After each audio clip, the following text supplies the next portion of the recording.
there, I'll make it anywhere. It's up to you, New York, New York.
Good morning, happy Friday morning. It's the Richie Hicks Jr. Sports Podcast here on Facebook Live and YouTube. I am your host, Richie. On today's show, we're going to be following up what we did on the other conference, the AFC. Today, it's all about the NFC. NFC Wildcard Playoff Preview. If you haven't already, please make it a point to like and subscribe to the channel, the Richie Hicks Jr. Sports Podcast on YouTube. And the cool thing about only having to cover 3 games is it gives me the opportunity to kind of go back and discuss each team that is in the playoffs and how they got here. And we're going to start it up with the team that's actually on the bye. The Seattle Seahawks cashed in big time, bringing in a form of huge stability in quarterback Sam Darnold. And that resulted between that and just really filling up their defense with stars. As the best team in the NFC, regular season wise, they were able to split with their division rivals, the Los Angeles Rams, which ultimately put them in a position to win this division. They got even with the 49ers in the final week of the season, holding the 49ers to only 3 points in Santa Clara. They will be waiting on the lowest seeded team remaining from round 1 to host them, and the road runs through Seattle similarly to how it runs through Mile High in the AFC.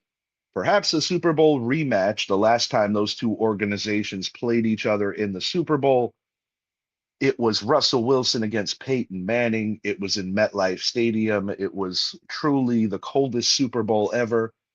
But based on the field conditions, I don't think it's something the NFL is looking to do again anytime soon in the cold weather region.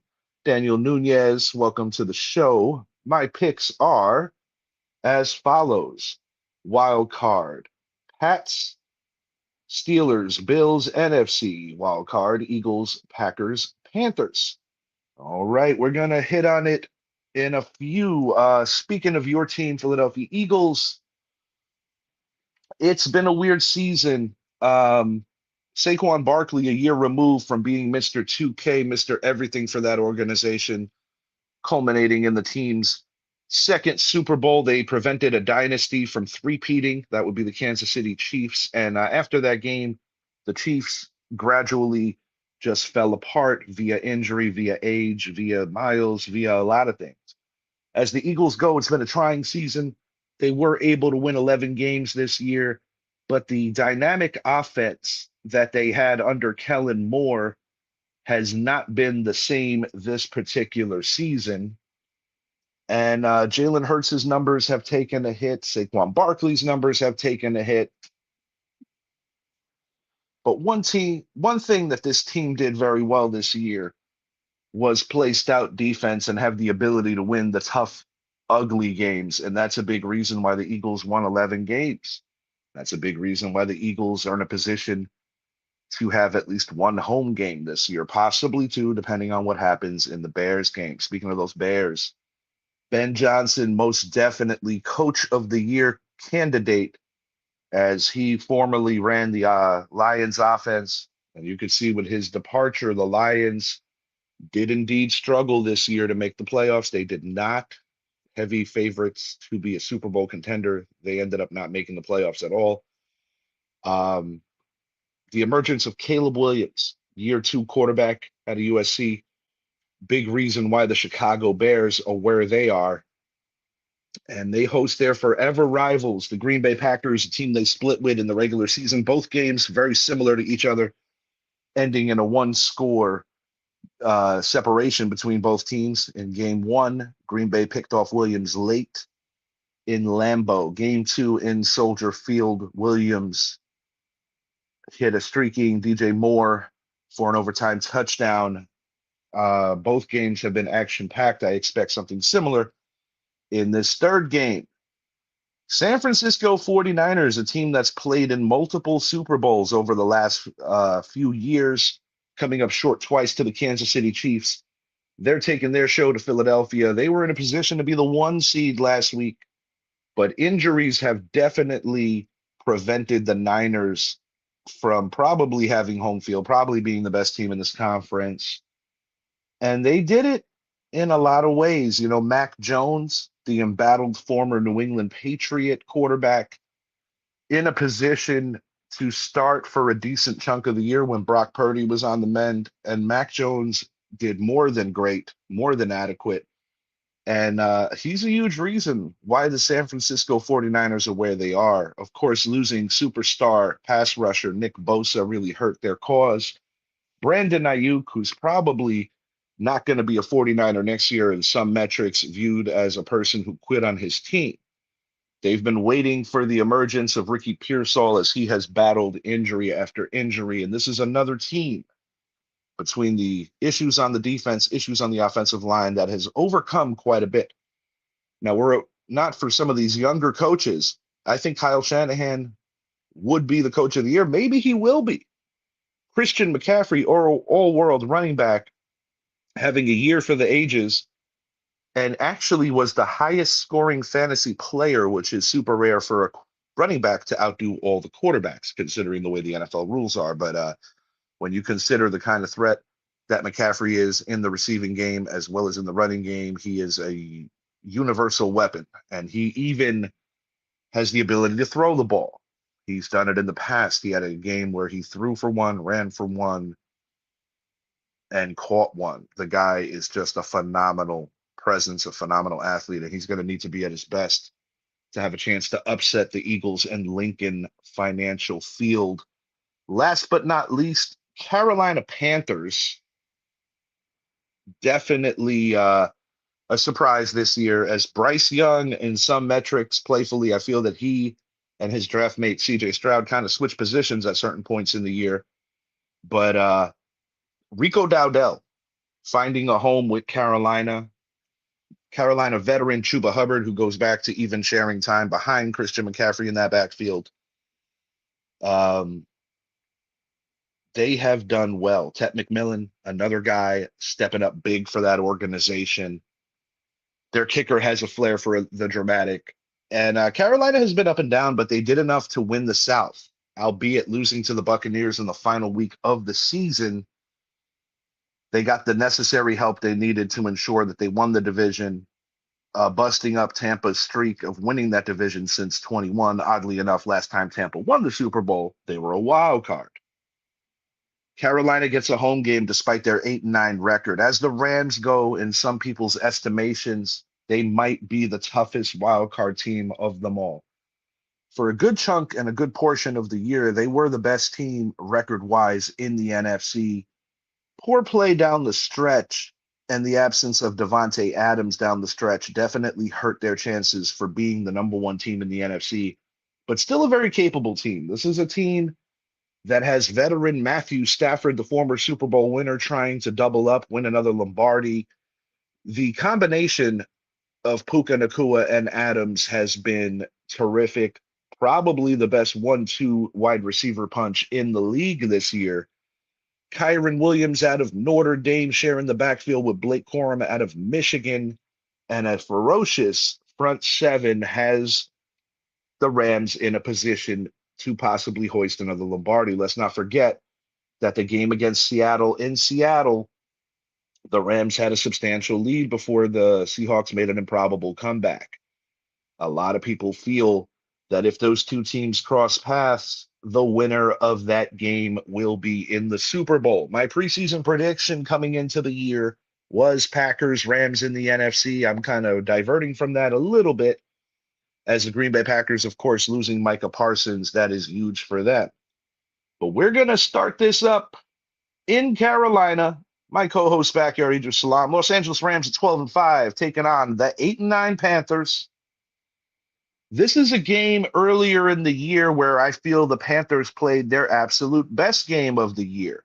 There were a couple of things that went screwy for the Rams that did not happen during the course of the year. One of the big ones was Matthew Stafford throwing 2 picks. This is a guy that has taken great care of the football all season long. Rams will be getting back Devontae Adams for this one. Sean McVay had some of his starters playing last week as he felt that they needed the reps. He did not like the way that they were playing football the last couple of weeks of the season, and they did get off to a slow start in Arizona before taking care of business. I expect a raucous Carolina crowd. It's been a long time since Carolina's been in a situation like this. But one thing about these Rams, even going back to last year, when the team had to deal with the wildfires in California and they were kind of displaced, they showed a road warrior mentality and came ever so close to defeating the eventual champion Philadelphia Eagles.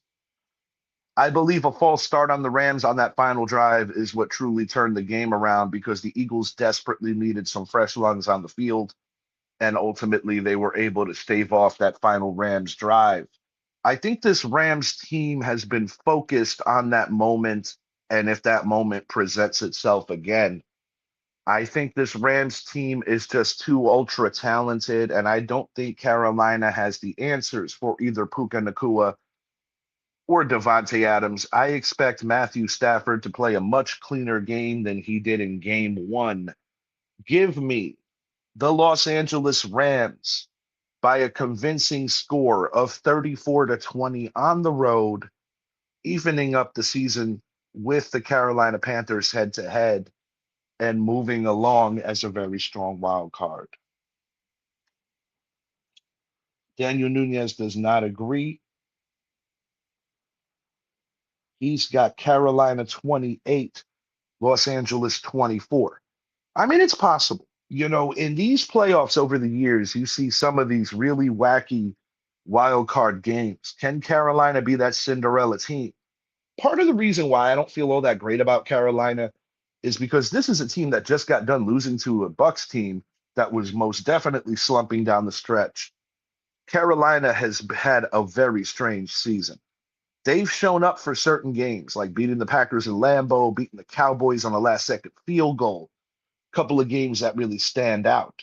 Shutting out Atlanta was a big one.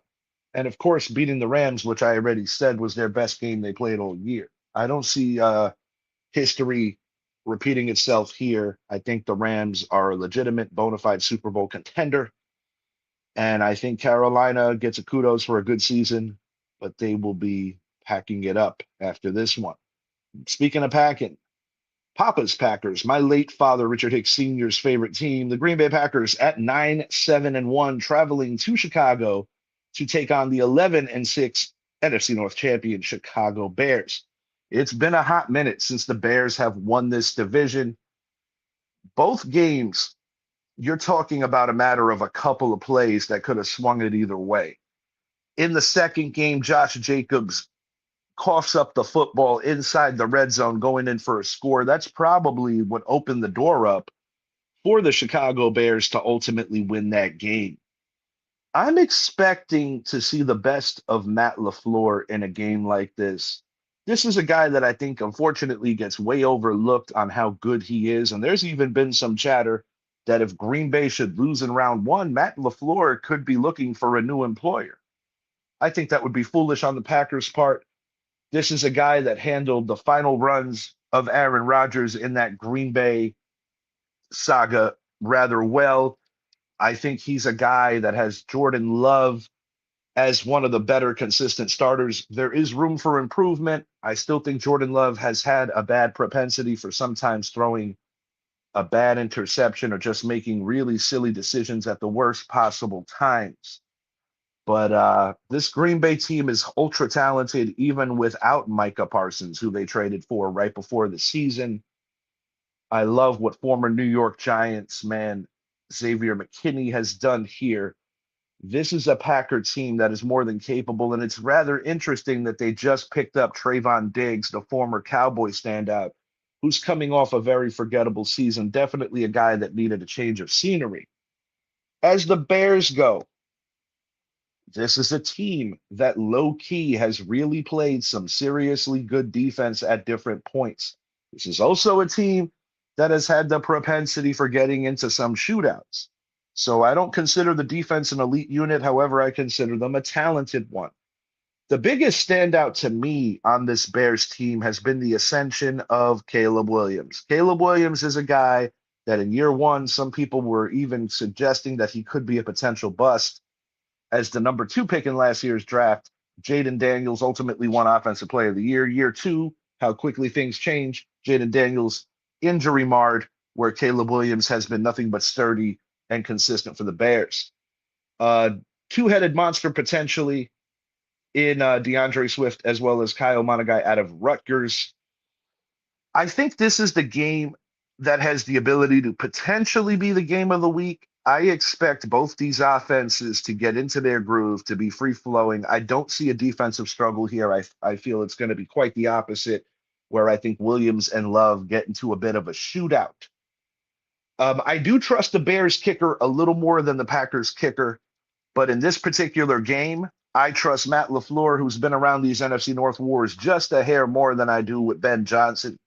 Give me the Green Bay Packers by a score of 34-31. And I think the unsung hero of this game for Green Bay is going to be running back Josh Jacobs. He's only a few weeks removed from having that mistake in Chicago. I think he makes things right for himself. And I think similarly to how Jordan Love played on Thanksgiving Day, where he really just cut up the Lions secondary, I think you're going to be seeing something similar here. I think both quarterbacks are going to play well, but I think the one mistake will be on the end of Caleb Williams having to force something under duress that could turn into an interception. Screw it. I'll call the interception now. Give me the Packers 34-31 in a classic North battle that people will remember going into the 26th season. Just another chapter in the great Bears-Packers rivalry, which is the oldest in the NFL. The NFC slate concludes in round 1 with the San Francisco 49ers at 12-5. Taking on the Philadelphia Eagles at 11-6. I've said it before, I'll say it again.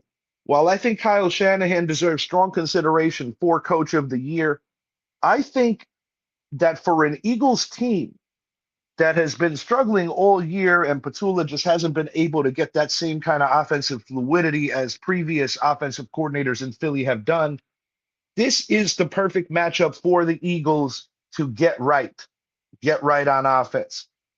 I expect Saquon Barkley to have a massive game, not massive, but a good, strong game. I think Barkley's going to eclipse the 100-yard mark, and I think that Barkley is going to score at least one touchdown in this game. Give me a second touchdown from Jalen Hurts on the brotherly shove, and I'm going to call it now. I smell an interception for Cooper DeJean.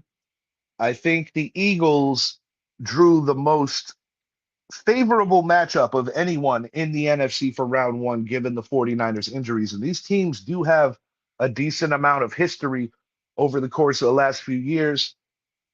Of course, an NFC title game a few years back where the 49ers were decimated at quarterback, they had to run with CMC in the Wildcat. Ultimately, that changed the roster rules a little to make sure that every team has an emergency quarterback in situations like that, because they certainly didn't want that to be nationally seen, how obliterated any team could be in a game with such high stakes. I'm expecting A.J. Brown to be open early and often.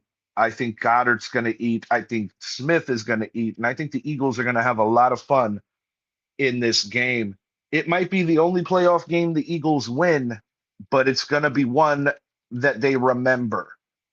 Give me the Philadelphia Eagles by a convincing score of 34 to 20, to 20. 34 to 20, twin score of what I got going on with Carolina and the Rams. Eagles by 2 scores, 34-20 over the 49ers. Admirable job by Kyle Shanahan's team to be in this position, but they just got too many injuries. Trent Williams is back at practice. I don't think it matters, Nunez. I think McCaffrey's going to have a massive game to give these guys a chance. I just don't like their chances this week. Oh, it's almost the same score that I got, Nunez. Yeah, man. 31-17. Yeah, we got the same spread on this thing.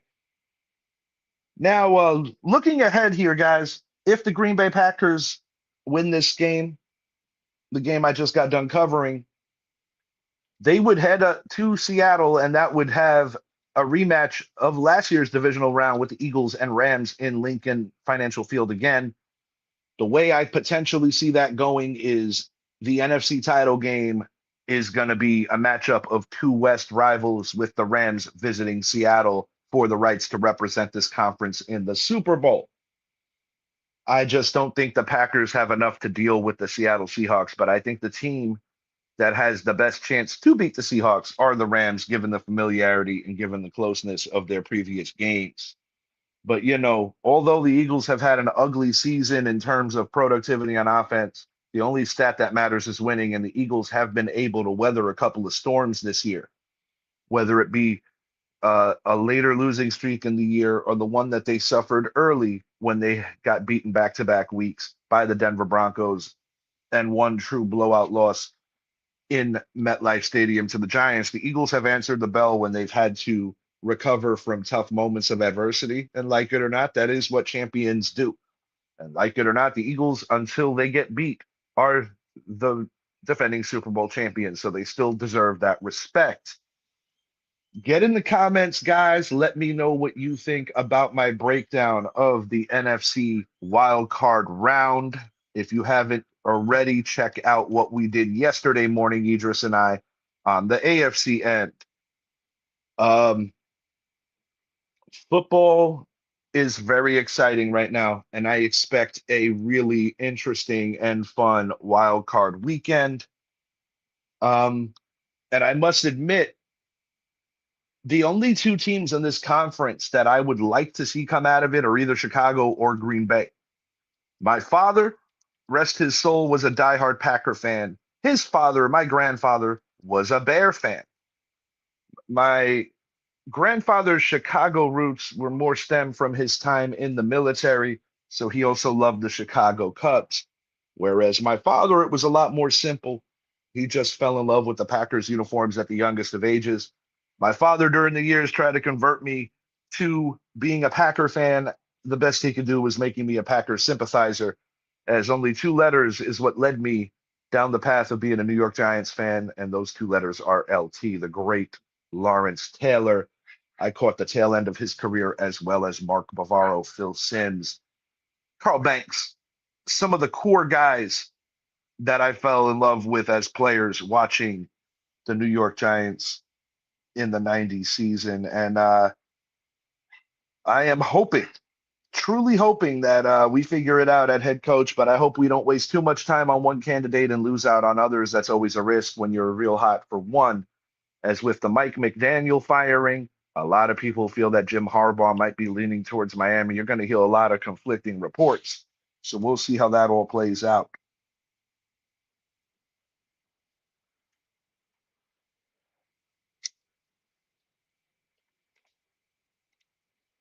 Nunez, we'll see.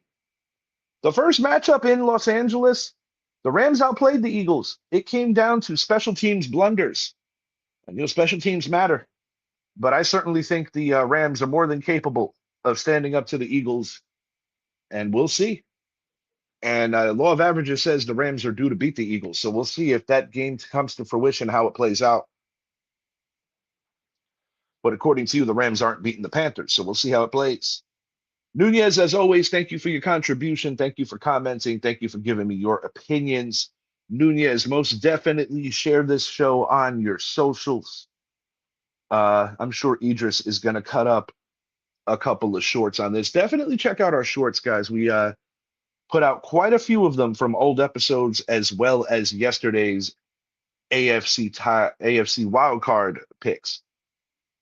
Idris did a great job of cutting a lot of those wild card picks from yesterday over in the AFC. Appreciate that, Nunez. And Nunez, we got to get you on the show soon, bro. Not just in the comments. But have a great day, everyone. Enjoy Saturday, Sunday, and Monday football. Announcements to come for our next show. We're going to be going heavy on some MLB chatter. We're going to keep the football flowing, as well as giving you the deets on what's going on in the NBA. I'm out for now. Have a great day, everyone. I hope you have a safe and prosperous weekend. Peace.